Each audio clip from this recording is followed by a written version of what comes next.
Assalamualaikum warahmatullahi wabarakatuh. Perkenalkan, nama saya Sulfa Alimatul Latifah dari Institut Teknologi Mojosari. Kalau boleh tahu, masnya namanya siapa ya? Namanya Saiful Huda, bisa disebut Saiful. Kemudian untuk alamatnya? Alamatnya ini di Desa Bulungrejo, Kecamatan Brebes. Di sini saya akan meminta izin untuk mewawancarai panjenengan untuk tugas mata kuliah saya. Ya. Pertama-tama, ini kira-kira greenhouse ini berdiri pada tahun berapa ya, Mas? Kalau berdirinya itu bulan Mei tahun 2023. Berarti udah 2 tahun ya, Pak? 3 tahun berjalan lah. 3 tahun berjalan. Kalau untuk jenis-jenisnya sayuran ini ada apa aja? Kalau di sini kebetulan adanya selada, sawi pakcoy, kale, terus ada juga daun mint. Tapi yang kebetulan di greenhouse ini adanya itu selada sama pakcoy sama kale. Berarti greenhouse-nya ini ada banyak ya? Kebetulan atau ada 3. Ada apa itu greenhouse pembibitan sama pembesaran. Untuk sayuran-sayurannya ini di setiap tempat sama atau berbeda? Mbak. Kalau di sini kebetulan lebih fokus selada ya. Contohnya kan kayak gini. Nah, kalau yang di satunya ada sawi pakcoy. Oh, gitu. Kalau untuk proses produksinya bagaimana, Pak? Proses produksinya jadi penanamannya gitu ya. Iya. Nah, penanamannya itu dari kecil mungkin usia remaja sih. Usia remaja kita harus ini sampai usia panen. Jadi kalau pembibitan nanti di greenhouse pembibitan gitu. Jadi untuk penyiramannya jadi udah ada aliran otomatis atau bagaimana, Pak, ini untuk airnya? Kalau dari sistem hidroponik itu alirannya sudah mengalir ya. Apa itu alirnya ya? Soalnya dia kan nanti berputar gitu.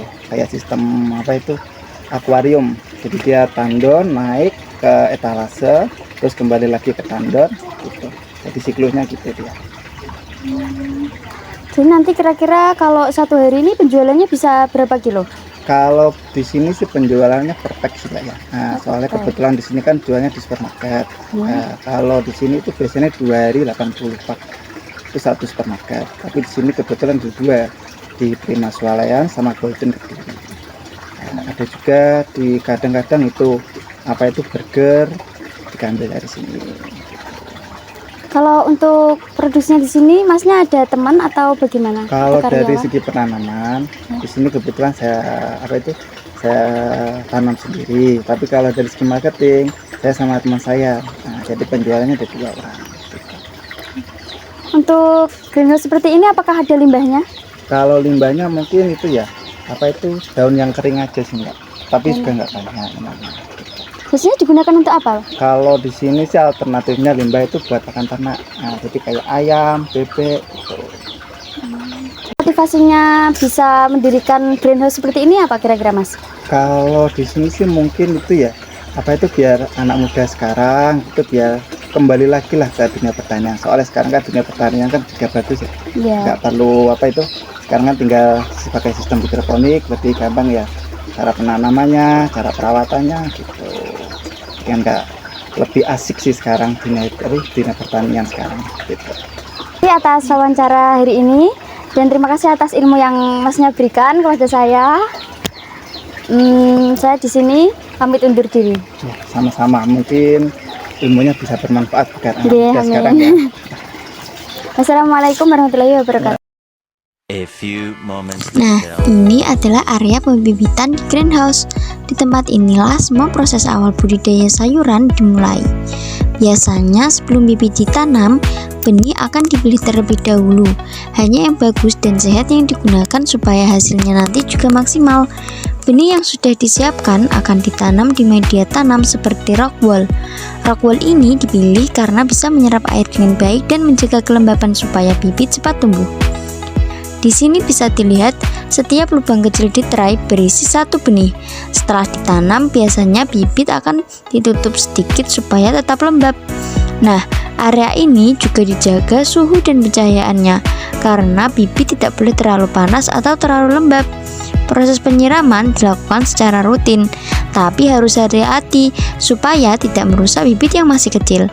Saya sekarang sedang bersama pemilik usaha yang sedang mengecek kondisi bibit satu persatu, memastikan pertumbuhannya rata. Biasanya, bibit mulai tumbuh daun pertama setelah 3-5 hari. Kalau sudah cukup kuat, nanti baru dipindahkan ke instalasi hidroponik utama. Di sini juga ada beberapa tray pembibitan yang baru disemai kemarin, jadi masih kelihatan benihnya belum tumbuh. Sedangkan di sebelahnya sudah mulai tumbuh daun-daun kecil, tandanya prosesnya berjalan dengan baik. Tempat pembibitan ini jadi bagian paling penting dalam budidaya, karena disinilah kualitas tanaman ditentukan. Kalau bibitnya bagus, nanti hasil panennya juga bagus.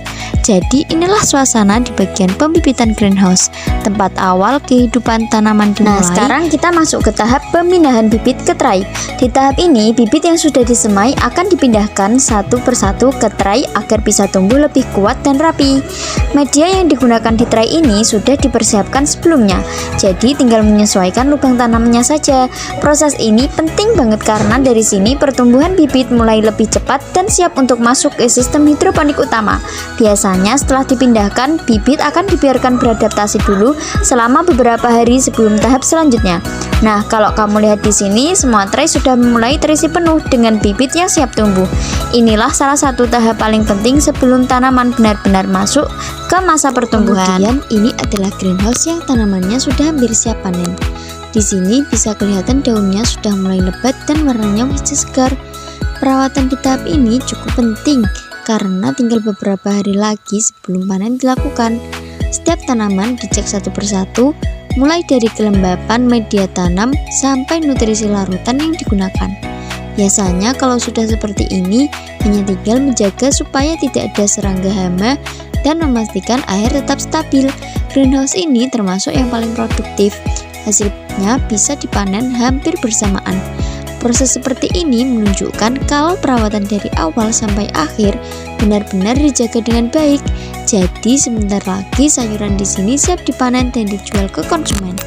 Ini adalah sistem air otomatis di greenhouse. Air dan nutrisi dialirkan langsung ke tanaman melalui pipa-pipa kecil. Dengan sistem ini, penyiraman jadi lebih efisien dan merata. Kami hanya perlu mengecek aliran airnya agar tetap lancar setiap harinya. Setelah dipanen, sayuran langsung masuk ke tahap pengemasan. Di sini hasil panen dibersihkan, ditimbang, lalu dikemas agar tetap segar sampai ke konsumen. Pengemasan dilakukan dengan rapi dan higienis supaya kualitas sayuran tetap terjaga. Syukron jazilan.